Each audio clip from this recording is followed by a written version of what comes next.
जन्नत के पत्ते बाब नंबर 8। बेवकदा के साहिल पे लहरें पत्थरों से सर पटक रही थीं। उनका शोर उस ऊंचे सफ़ेद कसरे उस्मानी के अंदर तक सुनाई दे रहा था। महल अंधेरे में डूबा था, राहदारियां तारीक थीं। सिर्फ दूसरी मंजिल की स्टेडियम में नीम रोशनी से छाई थी। अंदर एक मध्यम सा बल्ब जल रहा था, या फिर मेज पे खुला पड़ा अब्दुर्रहमान का लैपटॉप। अलबत्ता वो स्क्रीन की तरफ मुतवज्जह नहीं था। वो रिवॉल्विंग चेयर की पुश्त पे सर गिराए सोचती निगाहों से छत को देख रहा था। उसकी दोनों सोने की अंगूठियां और मोटे फ्रेम के ग्लासेस मेज पे लैपटॉप के साथ रखे थे। बेख्याली में उसने हाथ बढ़ाकर सिगरेट की डब्बियां उठाई, उसे देखा और फिर जरा कौफ से वापस मेज पर फेंक दिया। उसे सिगरेट नोशी से इससे छुटकारा ले लेना चाहिए था अब तक, बल्कि और भी बहुत सी चीजों से। उसने आंखें बंद कर ली और उंगलियों से कनपट्टियों को धीरे धीरे मसलने लगा। उसके सर में काफी देर से दर्द था, शायद बहुत सोचने के बाद एसाबी दबाव। उसने नफी में सर झटका। उसके एसाब बहुत मजबूत थे और वो कभी भी इस किस्म के दबाव से नहीं हार सकता। उसने खुद को यकीन दिलाया, वैसे भी सब कुछ ठीक हो रहा था। हर शे हस्बे मंशा जा रही थी। जो ताश के पत्तों का घर उसने बना रखा था वो अपने आखिरी मरहले में था। कामयाबी बहुत नजदीक थी। जो वो चाहता था सब वैसे ही हो रहा था, मगर अब उसे ज्यादा तवन्नाई और ज्यादा एहतियात की जरूरत थी। पिछली दफा खेल आखिरी मरहले में बिगड़ गया था। हर शे धब से उस पे आ गिरी थी, और वो भी उस दोस्त के तुफेल। दोस्त धोखा दे, इससे बढ़ के तकलीफ दे शे कोई नहीं होती। कुछ पल के लिए वो अजियतनाक दिन उसकी निगाहों के सामने लहराए थे। अपने काबिल से काबिल दोस्तों और जानने वालों को छोड़कर वो इस काबिल नफरत आदमी के पास गया था मदद के लिए, और उसने जो किया वो बहुत बुरा था। अब्दुर्रहमान ने तलखी से सर झटका। इस वक्त कम अज कम वो इस वाक़ये और उस शख्स को याद नहीं करना चाहता था। उसने उसकी पीठ में छुरा घोंपा था। अल्लाह ज़रूर उसे मौका देगा कि वो उससे अपना इंतकाम ले, और वो कभी वो मौका ज़ाया नहीं करेगा। उसने कसम खा रखी थी। मगर उस वक्त उसे वो सब भुलाकर उन मौक़े पर तवज्जो मरकूज करनी थी जो उसके सामने थे। अब्दुर्रहमान ने कभी मौक़ों का इंतज़ार नहीं किया था। उसने मौक़े हमेशा खुद पैदा किए थे और फिर अपने नाम निकलवाए थे। अब भी वो यही कर रहा था, मगर इस सबसे पहले उसे इस छोटे से मसले को पाए तकमील तक पहुंचाना था जो 4-5 माह कबल उसने खुद खड़ा किया था। गो कि हर चीज़ वैसे नहीं हुई थी जैसे उसने सोचा था। बड़ी गलती हुई थी उससे हाशिम पे एतबार करके। मगर फिर भी इस सब का अख्ताम वैसे ही होगा जैसे उसने सोचा था, जैसे उसने प्लान किया था, जैसे दीमत फिरदौस ने मशवरा दिया था। एक इत्तेफाकिया मौका उसे मजीद पैदा करना था। उसने मेज़ पे रखा, अपना फ़ोन उठाया और फ़ोन बुक खोली। वो नंबर्स कभी लोगों के असली नाम से महफूज नहीं करता था। ये नंबर भी उसने एक्सचेंज स्टूडेंट के नाम से महफूज कर रखा था। कुछ सोचते हुए वो उस नंबर पर मैसेज लिखने लगा। 26 मई से सबांजे में इम्तिहानात का मौसम छा गया। उस कठिन मौसम को 9 जून तक जारी रहना था। टॉक्सम का मुजस्समा, इस्तक़लाल जदेसी के चक्कर, जवाहिर की शॉपिंग और पजल बुक्स की पहेलियां उसे सब भूल गए थे। अदालत में रुकने के बायस होने वाले नुकसान तो वो पूरा कर चुकी थी, मगर यहाँ सिर्फ पास नहीं होना था बल्कि डिस्टिंक्शन लेनी थी। उसका रिजल्ट बुरा हुआ तो पाकिस्तानी एक्सचेंज स्टूडेंट्स की नाकामी होगी, और रिजल्ट अच्छा आया तो पाकिस्तानी एक्सचेंज स्टूडेंट्स की कामयाबी होगी। वो हया सलेमान को भुलाकर सिर्फ और सिर्फ पाकिस्तानी एक्सचेंज स्टूडेंट रह गई थी।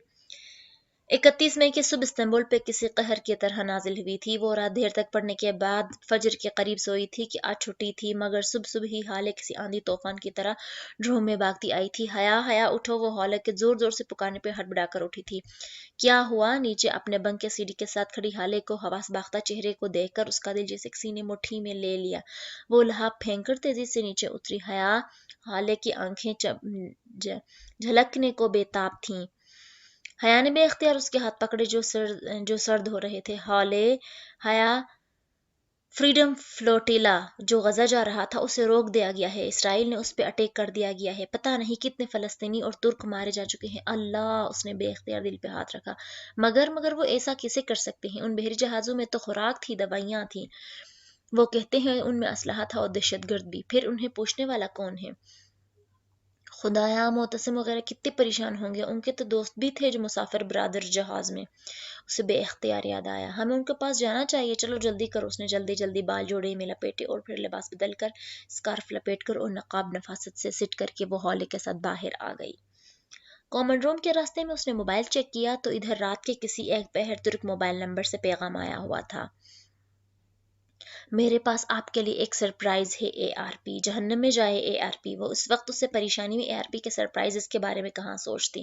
کامن روم میں 5 فلسطینی لڑکے چپ چاپ بیٹھے تھے، میز پہ لیپ ٹاپس کھلے پڑے تھے اور موبائل ہاتھوں میں لیے وہ سب اپنے ڈیٹس کے منتظر تھے۔ ان کے چہرے دیکھے تو وہ افسوس کے سارے الفاظ بھول گئی، اس کی سمجھ میں ہی نہیں آیا کہ وہ کیا کہے۔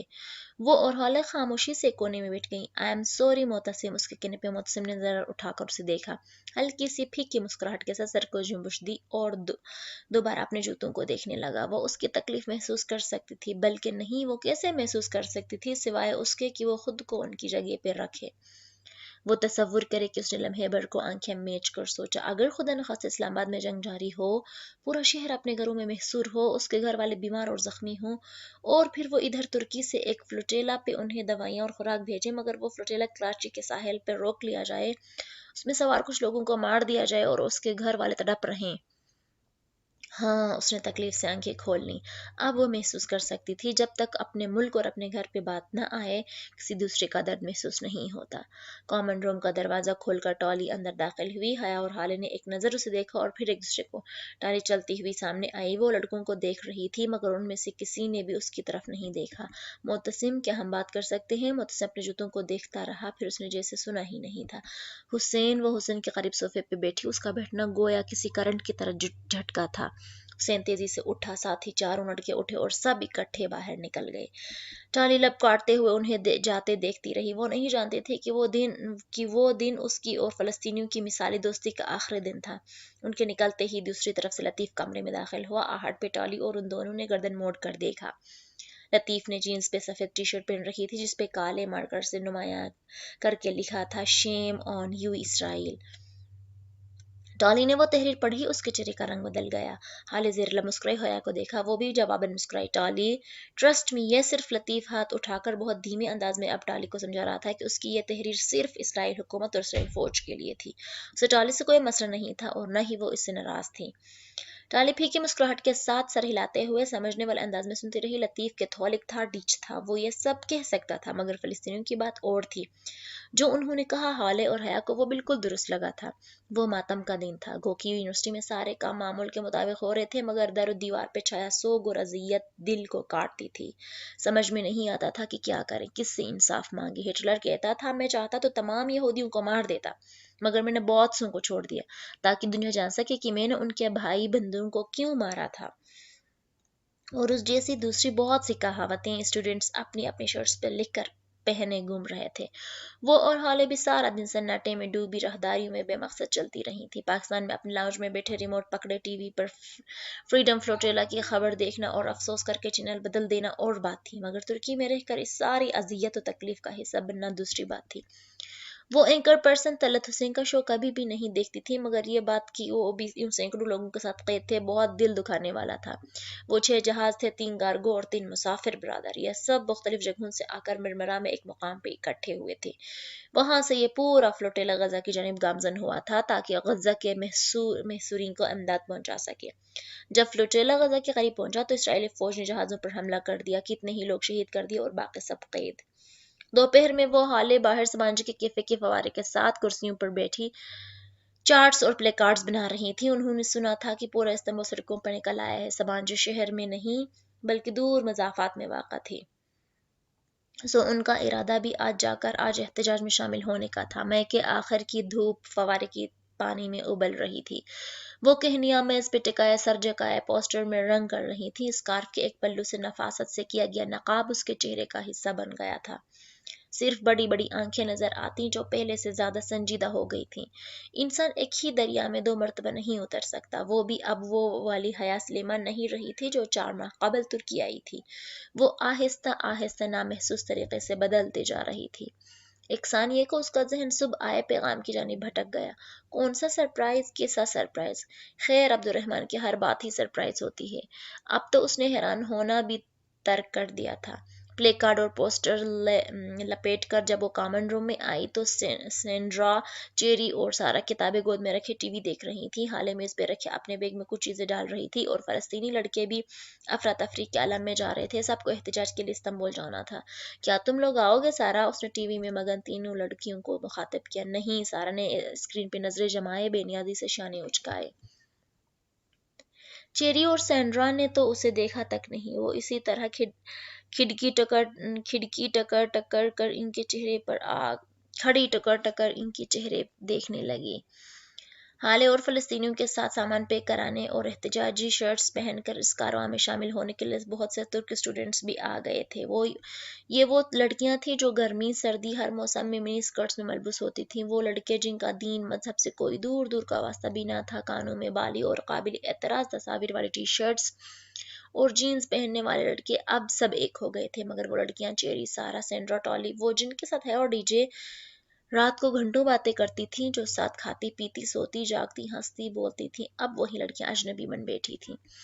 ये लोग क्यों नहीं चल रहे? सब वाजा था। फिर भी उसने उलझन भरे अंदाज में हाले से धीरे से पूछा। हाले ने सारा वाली बेनियाजी से शाने उचकाए।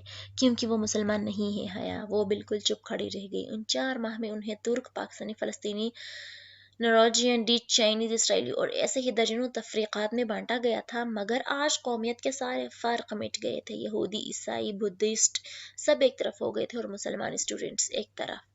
वो भी किन शराबों के पीछे दौड़ा करती थी, उसे भी किन लोगों का लिबास, किन का रहन सहन अच्छा लगता था।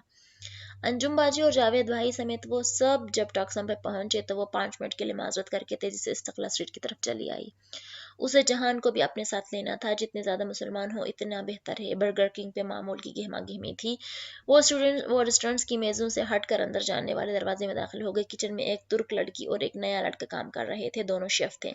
सलाम, जहान कहाँ है? उसने इर्द गिर्द निगाहें दौड़ाते हुए लड़के को मुखातब किया। वो अभी तो यहीं था, गोश्त काट रहा था। आप शायद, लड़के ने मुड़कर एक दूसरे दरवाजे की तरफ देखा, शायद ड्रेसिंग रूम में हो या फिर बाथरूम में।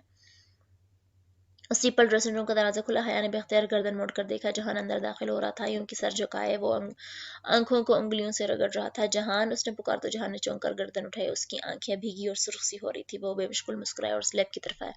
अस्सलाम वालेकुम, तुम कब आई? वो उससे नजरें मिलाए बगैर गर्दन झुकाकर ट्रे से गोश्त के टुकड़े उठाने लगा। अभी तुम ठीक हो? वो बेगौर उसका चेहरा देख रही थी। हाँ, बस प्याज काटने से आंखों में थोड़ी जलन हो रही थी तो अभी मुंह धोने गया था। इतनी लंबी वजाहत, वो भी जहान दे। और प्याज, उसने इर्द गिर्द देखा। प्याज तो कहीं नहीं थी। तुम बताओ कैसे आई? वो, हमें स्ट्रीट प्रोटेस्ट के लिए जा रहे हैं, फ्रीडम फ्लोटेला पे हमले के खिलाफ। तुम चलोगे? प्रोटेस्ट क्यों? इन बहरी जहाज़ों में असलहा नहीं था? असलहा नहीं, जहां उनमें दवा और खुराक थी। उसने अचंभे से जहां को देखा। क्या वो इतना बेखबर था? ये तो तुम कह रही हो। असलहा ना होता तो इसराइल क्यों रोकते उसे? वो लापरवाही से कहते हुए गोश्त के कतले खटाखट काट रहा था। जहान, क्या तुम्हें लगता है कि उनको किसी वजह की ज़रूरत है? ये इनकी आपस की जंग है हया। ये फ़लस्तीनी भी इतने सीधे नहीं होते। ये जहाद वगैरह कुछ नहीं होता। सब दहशतगर्दी की कस्में हैं। हो सकता है कि फ्लोटिला को वाकई नाजायज रोका गया हो, मगर हमें फ़लस्तीन से ज़्यादा फ़लस्तीनी बनने की ज़रूरत नहीं है। हमारा मसला नहीं है। जहान, ये कैसे हमारा मसला नहीं है? हमारे रीजन को हमारी ज़रूरत है। हमारा रीजन हमारे पैदा होने से पहले भी था और हमारे मरने के बाद भी रहेगा। उसे हमारी कतन ज़रूरत नहीं। और प्लीज़ तुम उस मोहम्मद बिन नकासिम एरिया के रोमांस से निकल आओ। वो बहुत बेजारी से गर्दन झुकाए काम करते हुए कह रहा था। ये कैसा जहाद है कि बूढ़े माँ बाप को छोड़कर बंदूक उठाए निकल पड़ो? जहाद तो वो होता है जो एक आदमी अपने घर वालों के लिए मुशक्कत करके रोजी कमाता है, जो मैं करता हूँ, जो इस रेस्टोरेंट में मेरे वर्कर्स करते हैं। जहन्नुम में गया तुम्हारा रेस्टोरेंट। बहरहाल मैं तुमसे मुत्तफिक नहीं हूँ, और अगर तुम गलत होकर इतने पुरएतमाद हो सकते हो तो मैं सही होकर पुरएतमाद क्यों न हूँ? वो तलखी से कहकर पलटी। जहान एक नज़र उसे जाते देखा, फिर सर झटक कर काम करने लगा। मुसलमान स्टूडेंट्स का दूसरे तुर्क बासियों के साथ स्ट्रीट प्रोटेस्ट जारी था। प्ले कार्ड्स और बैनर्स उठाए वो नारे बुलंद करते आगे बढ़ रहे थे। एक शख्स जोर से पुकारता था, डाउन विद, तो बाकी लोग हम आवाज होकर इसराइल चिल्लाते। हर तरफ डाउन विद इसराइल के नारों की गूंज थी। पाकिस्तान में ऐसे मुजाहिरों में अमूमन मर्दों औरतों के दरमियान तफरीक सी होती थी, मगर तुर्की में दोनों सिन्फ इकट्ठे ही रैली में चले जा रहे थे। यूं बहुत बच बच कर चलना पड़ता, लेकिन उसका ज़हन अभी तक जहान में अटका था। हर एक के सियासी तजज़ियात अलग होते हैं, सबको अपनी राय रखने का हक है। फिर उसे क्यों बार बार रोना आ रहा था, और वो क्यों बार बार अपने आंसू बेमुश्किल रोक रही थी। वो इसराइली एम्बेसी के करीब भी नहीं पहुंच सके। मुतसिम का वादा पूरा ना हो सका, मगर उनका एहतजाजी शानदार रहा। अगले रोज उसका पेपर था। वो बेदिली से थोड़ा पढ़कर जल्दी सो गई, और फिर सुबह अंधेरे उठकर किताबें लिए झील पे आ गई। हर सो नीला सा अंधेरा छाया था। जून शुरू हो चुका था, मगर उस वक्त बहुत ठंडी हवा चल रही थी। गर्मी सिर्फ दिन में हुआ करती थी। वो पानी में पाँव डालकर बैठ गई और घुटनों पे किताब रख ली। हवा के बायस शाल सर से फिसल कर गर्दन के पुष्ट पर जा ठहरी। दूर दूर तक कोई न था, वो वहां अकेली थी। रोना तो उसे रात ही से आ रहा था, मगर अब उसमें शिद्दत आ गई थी। वो सर झुकाए बे आवाज आंसू बहाती रही। घर, अब्बा, अम्मा, रोहिल, सब बहुत याद आ रहे थे। दफतन उसका फोन बजा। उसने घास पे रखा मोबाइल उठाया। जहान कॉलिंग। इस वक्त खैरियत? वो हैरान हुई। जहान, क्या हुआ? वो जुकामज़दा आवाज में जरा परेशानी से बोली। तुम जाग रही हो? आज तुम्हारा पेपर है ना? हाँ, मैं झील पे हूँ। तुम कहाँ हो? एक काम से करीब में आया था। बस तुम रुको, मैं आ रहा हूँ। हया ने मोबाइल बंद किया और हथेली के पुश से आंसू रख दिए। उसने अपनी पूरी जिंदगी में इतना गैर मुतवक्का रवैये रखने वाला शख्स नहीं देखा था।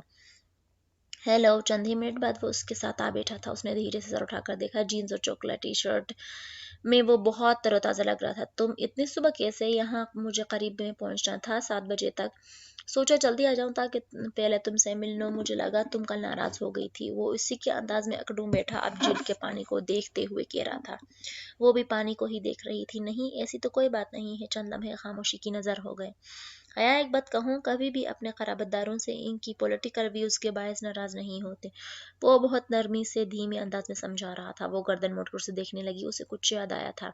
हर शख्स के रवैये की कोई न कोई वजह ज़रूर होती है। मैंने तुम्हें कहा था कि जब तक आप किसी दूसरे की जगह पे खड़े होकर नहीं देखते, आपकी समझ में पूरी बात नहीं आ सकती। हर कहानी की एक दूसरी साइड ज़रूर होती है। उसने चेहरा मोड़कर हया को देखा। अब बताओ, क्यों रो रही थी? यूं ही वो फौरन निगाह चुरा कर पानी को देखने लगी। बस घर याद आ रहा था। सब्र कर लो, इंसान को हमेशा इतनी तकलीफ मिलती है जितनी वो सह सके, और अगर वो ना सहना चाहे, आखिर इंसान को सहना पड़ता है सब कुछ। जिंदगी आसान क्यों नहीं होती? जहान, उसकी आंखें फिर से भीग गई। वो अब अभी तक पानी को देख रही थी, जो चमक रहा था, जिससे नीले आसमान पे चांदनी के थाल की तरह के चांद से कतरा कतरा चांदनी पिघल कर झील की सतह पे गिर रही थे। अभी तुम्हारी स्टूडेंट लाइफ है, उसे जितना एंजॉय कर सकती हो करो, क्योंकि इसके बाद ज़िंदगी अपने नकाब उतार फेंकती है और चीज़ें बहुत मुश्किल हो जाती हैं। मेरे साथ भी तुम्हारी ज़िंदगी मुश्किल हो जाएगी। तुम करोगी मुझसे शादी? लम्हे भर को चांदनी की तहजील की सतह से फैलकर सारे सब्ज़दार पे चढ़ती गई। वो हर शे को चांदी बना गई, और वो दोनों भी चांदनी के मुजस्समे बन के रह गए, चमकते हुए सिल्वर मुजस्समे। हमारी शादी नहीं हो चुकी, वो तो हमारे बड़ों ने की थी। अब फैसला हमारे हाथ में है। तुम मुझे जानती हो, मैं कोई हर वक्त हंसता मुस्कुराता आदमी नहीं हूँ। मैं जानता हूँ मैं बाज़ बहुत सख्त हो जाता हूँ, और तब तुम्हें मैं बहुत बुरा लगता हूँ, मुझे पता है, मगर मैं ऐसा ही हूँ। क्या तुम मेरे साथ सारी जिंदगी रह लोगी? वो बहुत संजीदगी से पूछा था। हया ने धीरे से शाने उचकाए। इस्तांबुल में हर हालात में रहने वालों के लिए तैयार हूँ। अल्लाह ना करे जो हम यहाँ रहें। वो एक बिल्कुल गैर इरादी तौर पर चौंक कर बोला। चांदनी के दूसरे मुजस्मे ने हैरत से उसे देखा। क्यों? यूं ही कह रहा था। पहले मुजस्मे ने गर्दन मोड़ ली। तुम्हें फुप्पो ने कब बताया कि हम? वो बात अधूरी छूट गई। वो क्यों बताती? मैं उस वक्त 8 साल का था, और 8 साल के बच्चे का अफजब अच्छा खासा होता है। हमेशा मुझे यह से पता था। मैं समझी थी कि तुम्हें नहीं पता। बेख्तियार उसने जुबान दांतों तले दबाई। जुबान भी चांदनी बन चुकी थी। तुम्हें क्या लगता है मैं हर किसी से माजरत करने आ जाता हूँ, या हर लड़की को डिनर के लिए ले जाता हूँ? वो जरा खफगी से इस माजरत का हवाला देने लगा जब उसने उसका जिंजर ब्रेड हाफ तोड़ा था। तुम मेरी बीवी हो और मेरे लिए बहुत खास हो। बस मेरे कुछ मसले हैं, वो ठीक हो जाएं तो हम अपनी जिंदगी शुरू करेंगे। चांदनी की तह अब सब्ज़ के धानों से फिसलती ड्रोन ब्लॉक्स पे छाती जा रही थी। पूरी दुनिया, जमीन, आसमान सब चांदी बनता जा रहा था। हया, हमारे बहुत मसले रहे हैं, मगर मेरी माँ, हम उन्हें ठीक कर लेंगे। वो जख्मी अंदाज से मुस्कुराया। हम हमेशा से साथ मिलकर अपने मसले ठीक करते आ रहे हैं। हमने बहुत अजियतें काटी हैं, बहुत दुख उठाए हैं, मगर मेरी माँ बहुत मजबूत औरत है, बहुत निडर, बहुत बहादुर। उन्होंने सारी जिंदगी बुटीक्स के लिए कपड़े सी कर मुझे किसी काबिल बनाया है, और वो अब भी ये काम करती है, मगर उन्होंने तुम्हें नहीं बताया होगा। वो अपने मसले किसी से बयान नहीं करती। मैं चाहता हूँ कि तुम भी इतनी ही मजबूत और बहादुर बन जाओ। वजीहा मुजस्सिमा उठ खड़ा हुआ। तुम?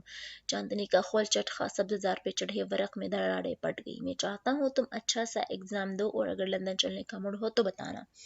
ایک دھیمی مسکراہٹ کے ساتھ کہتا وہ جانے کے لیے مڑ گیا۔ وہ بھیگی آنکھوں اور نیم مسکان کے ساتھ اسے جاتے دیکھتی رہی۔ چاندنی کے ٹکڑے ٹوٹ ٹوٹ کر جھیل کے پانی میں گم ہو رہے تھے۔ چاند اب سرخ نارنجی روشنی کے نقطوں میں ڈر کر بالوں کی اوٹ میں تیرنے لگا تھا۔ فسوں ختم ہو چکا تھا، حقیقی دن کا آغاز ہو چکا تھا۔